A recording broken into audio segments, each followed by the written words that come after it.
Hi everyone. My name is Natasha Pavlovikj, and I'm a PhD student in computer science at University of Nebraska, Lincoln. Today, I will be presenting my work about ProkEvo, which is an automated, reproducible, and scalable framework for high-throughput bacterial population genomic analysis. This work has been done in collaboration with Dr. Gomez Neto and Dr. Benson from the Department of Food Technology and Nebraska Food for Health Initiative. Before I start, I want to share that I first was introduced to Pegasus in 2013 as part of one of my graduate classes here at UNL. My project for that class used Pegasus, and I've been a huge fan and advocate of Pegasus ever since.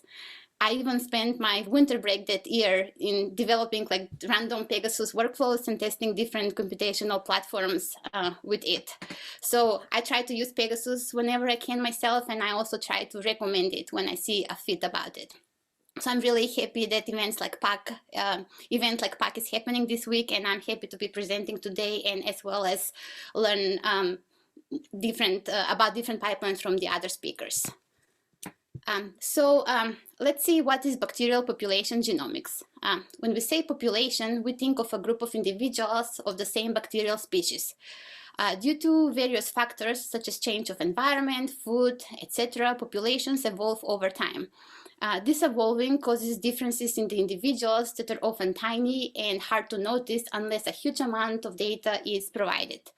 Whole genome sequencing provides this type of resolution and is ideal for detecting these differences.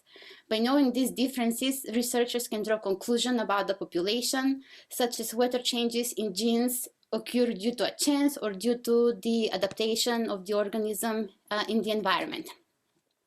So to do large-scale population genomics, we need comprehensive pipeline, because only then we can understand something about the population structure, distribution of genotypes, evolutionary history, accessory genome distribution that coupled together with ecological and epidemiological information can bring better understanding of how population diversify and evolve over time. So one of the applications of the pipeline I will be talking about today is in the field of public health and food safety. Foodborne gastroenteritis is among the most prevalent zoonotic infectious illnesses of humans, with the pathogenic bacterial species Salmonella enterica being one of the most prevalent causes worldwide.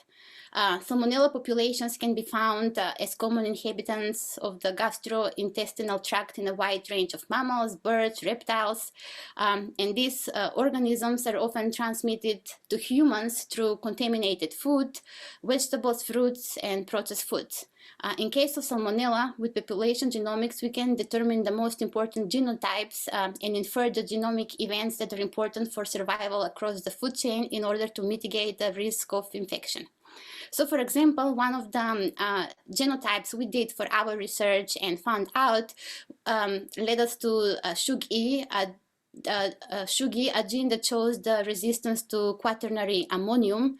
Quaternary ammonium is commonly found in disinfectants, and if that is a driver for some organism and server to dominate, then it indicates a change in hygiene practice. Indicates that a change in hygiene practice is needed, for example, by changing and switching disinfectants. This is just an example about Salmonella, but population genomic analysis and ProkEvo itself can be applicable among various bacterial organisms. So, why is bacterial population genomics important, and what are the applications of it? One of the main applications is detecting and investigating a possible outbreak, as well as finding the reason and source behind it. Next, researchers can understand epidemics better and how specific populations and regions are affected by an outbreak. Another important application is public health surveillance, which helps health officials gather reports of illnesses and outbreaks.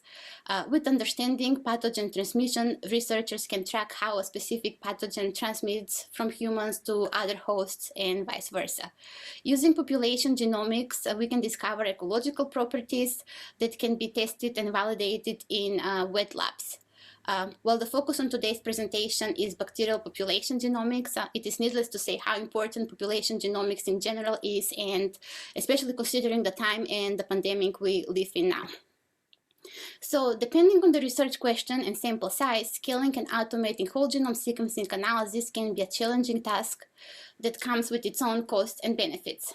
There are several automated pipelines for analysis of bacterial genomes that have been developed over the years.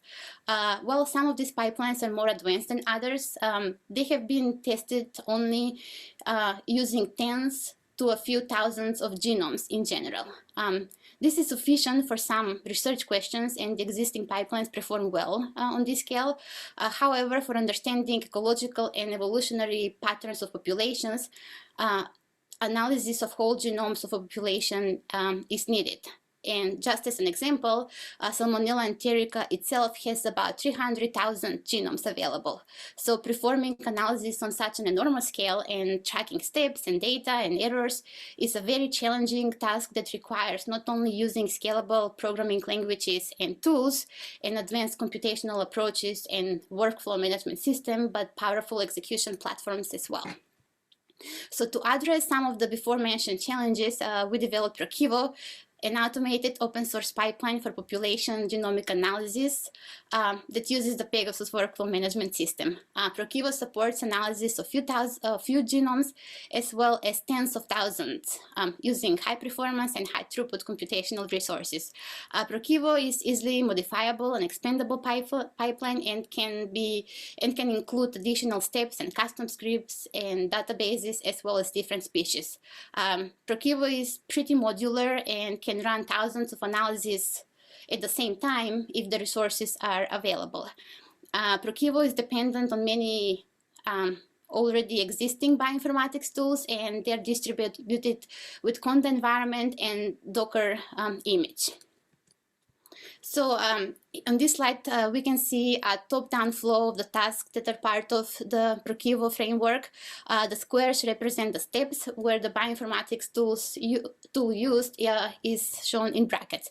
So as I mentioned, ProkEvo is dependent on many well-developed bioinformatics tools and databases, which setup and installation are not always trivial, and that's why we provide two distributions with ProkEvo, Conda environment file and Docker image that can be used with Singularity. Both distributions are supported by the majority of computational platforms and integrate well with ProkEvo and can be easily modified to include other tools and steps as well.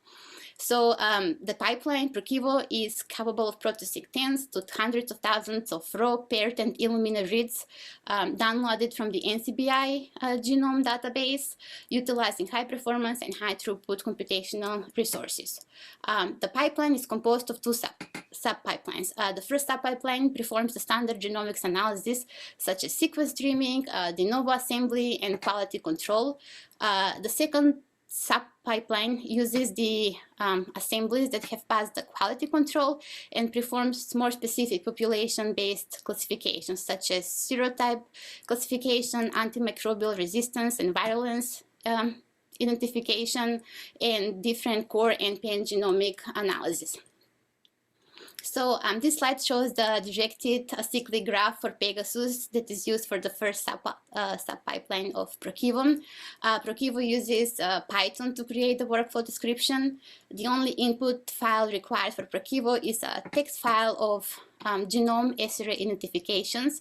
And the first step of the pipeline is to download this genomic data from NCBI. Besides this, ProkEvo also supports usage of genome files that are already locally downloaded. The pentagons represent the input and output files, and the ovals represent the tasks. And the arrows represent the dependencies among the tasks. Here, the steps of the analysis of two genomes are shown. And as we can see, there are 6 tasks in the first sub-pipeline per genome. When ProkEvo is used with whole bacterial populations of tens and hundreds of thousands of genomes, the number of total tasks is huge. Advanced workflow management systems such as Pegasus allow scaling of these tasks independently by utilizing different computational platforms. So this slide shows the directed cyclic graph for Pegasus used for the second sub-pipeline. Similarly as before, the pentagons are the input and output files, and the ovals represent the tasks, and the arrows represent the dependencies among the tasks. Unlike the first pipeline that is more modular, here the final tasks are mostly executed once all genomes are processed through ProkEvo.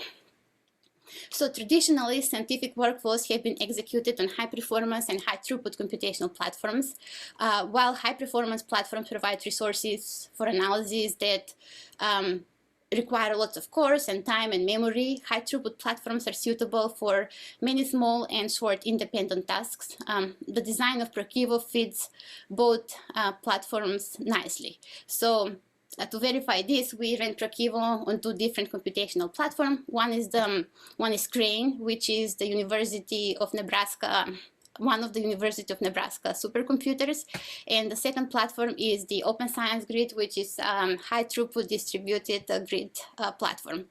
Some of the main advantages and disadvantages of both systems are shown on this figure. I believe Mats is given a talk this afternoon about Pegasus and the Open Science Grid, so I would recommend you to attend this talk if you're interested in hearing more about the Open Science Grid. I've been working on ProkEvo for almost 2 years now, and we have run ProkEvo with about 30 different data sets, varying from few hundreds of genomes to tens of thousands of genomes. While the smaller data set fits well on the university cluster, the larger data sets require significantly higher throughput that we achieved by using the Open Science Grid. So in order to use the Open Science Grid, we submit ProkEvo via OSG Connect. Once the OSG pipeline has finished and the output files has been generated, we copy the data back to Crane for further analysis using rsync and the dedicated servers for data transfer on Crane. On the Open Science Grid, we use ProkEvo with Singularity as a distribution for all software dependencies. When we initially started using OSG, the first step of the pipeline is downloading data from NCBI, and we encountered some issues with this step, which were related to the limits of download NCBI has per IP address and per minute. Since this was causing delays, we considered a workaround using Stash Cache. The Stash Cache Data Federation provides organizations with a method to distribute their data in a scalable manner to thousands of jobs without needing to pre-stage or pre-download data at each site when OSG is used. Since we already had the data downloaded on Crane, and Crane is part of the Stash Cache Federation, we were able to read the raw reads from Crane and bypass the download steps. This improved the running time of our pipeline significantly, although researchers can still download data as part of the pipeline if needed. Besides OSG, we used Crane, the local University of Nebraska supercomputer, as another platform to run and test ProkEvo on. This setup was slightly easier because of the shared file system nature of the cluster. We already had the data stored on Crane, and we encountered the same intermittent network issues when downloading the data from NCBI. Instead of Singularity, we used the Anaconda package manager to provide all the tools needed for ProkEvo on the local cluster. So in the next slide, I will briefly go over some performance evaluation of ProkEvo on the both platforms we used. So to show the scalability of ProkEvo on the Open Science Grid and Crane, the local supercomputer, we used two Salmonella datasets with significantly different genome size. One dataset was had about 2,400 genomes, and the second one was in an order of magnitude larger, so about 23,000 genomes. This is actually one of my favorite tables because we can benchmark and see the performance of ProkEvo on the different platforms and different datasets. So we ran each pipeline only once and obtained the provided statistics here using the command Pegasus statistics. So the total distributed running time is calculated when many independent tasks are executed simultaneously utilizing single cores, and this is the default behavior of ProkEvo. We can see that the total distributed running time on Crane varied from 3 days to 15 days depending on the dataset, and on OSG was from 7 days to 26 days depending on the dataset.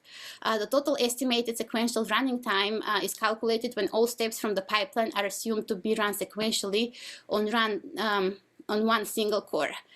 Unfortunately, for many researchers that are new to high-performance computing, I believe this is the default step they take when starting to run their analysis.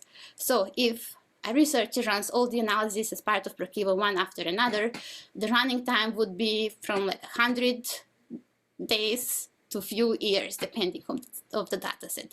So this just shows the power of using robust workflow management system, so we can all do our research better and faster. So the maximum jobs ran in a day depends on the type and the length of the job, and it's not necessarily linear, but on Crane, we had about 2,000 to 12,000 jobs running, and on OSG, we had from like 8,000 till 25,000 jobs running per day. So here we can see the advantage of using high throughput computing system because of the throughput we are getting there. I need to mention that on Crane, we had a dedicated research partition, so some of the throughput we got there might be is favored because of that.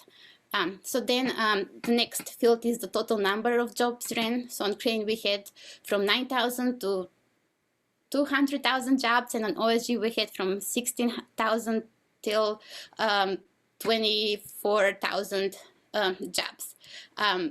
Although the data sets are same and the jobs should be pretty much the same, we can see that on OSG we had much more jobs ran, and one reason for that maybe is probably the preemption of jobs that happens on OSG, which is a normal occurrence. So, and the final output data size from the smaller data set was about 130 gigabytes, and the output data size on the larger data set was about 1.2 terabytes. With this table, I just want to show a comparison between the two platforms without recommending one over the other, since they both have their own advantages.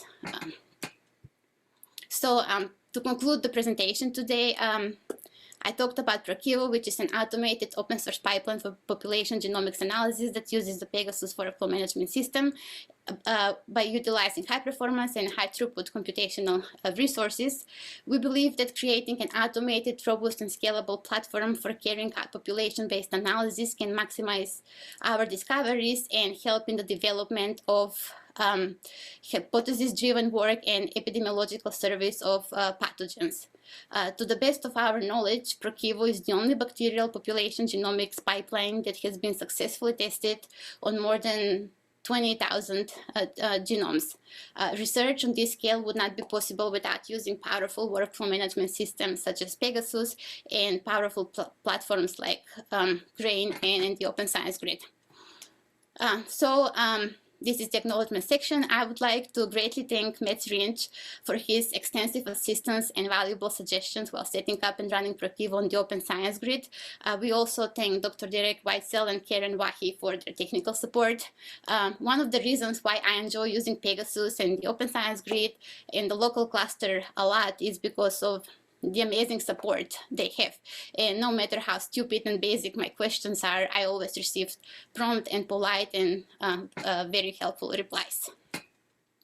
So before I go to the feedback slide, I want to mention that one of the future directions of ProkEvo would be to incorporate ProkEvo as part of a graphical interface of a web portal, such as a type of science gateway or an application of open on demand. I know that Pegasus does provide support for some of this, but I haven't looked into it yet. The brief feedback is that Pegasus is awesome and very robust and smart workflow management system I enjoy using. So thank you all for the work you put into its development. Below are a few notes I thought of as I was working on ProkEvo and preparing for this presentation. Some of them might have already been addressed and there might be a solution for them, so I do apologize for not knowing that.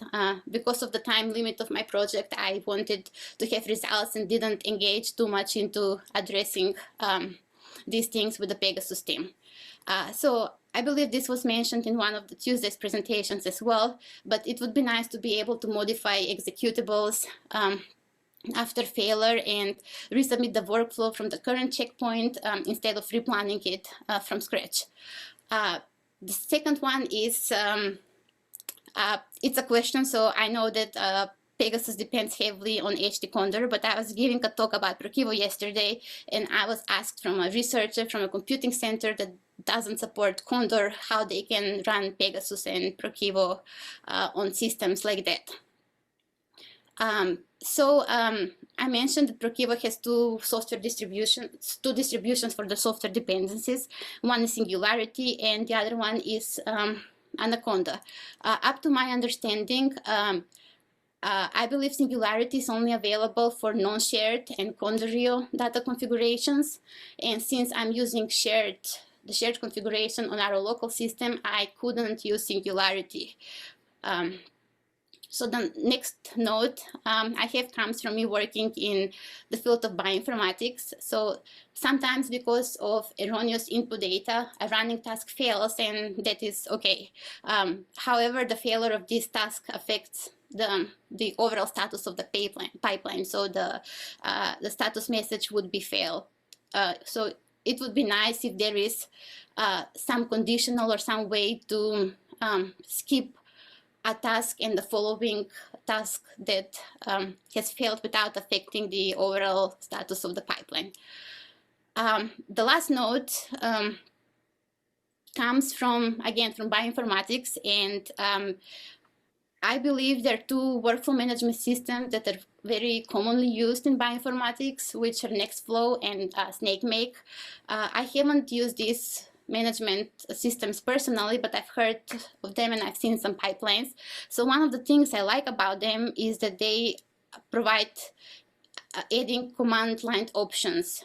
So I can overwrite input files or task dependencies by adding commands, by adding parameters to the execution command, which I think is nice thing sometimes, and I don't know how feasible that would be with Pegasus plan. So that's it. Thank you so much for your attention, and please let me know if you have any questions.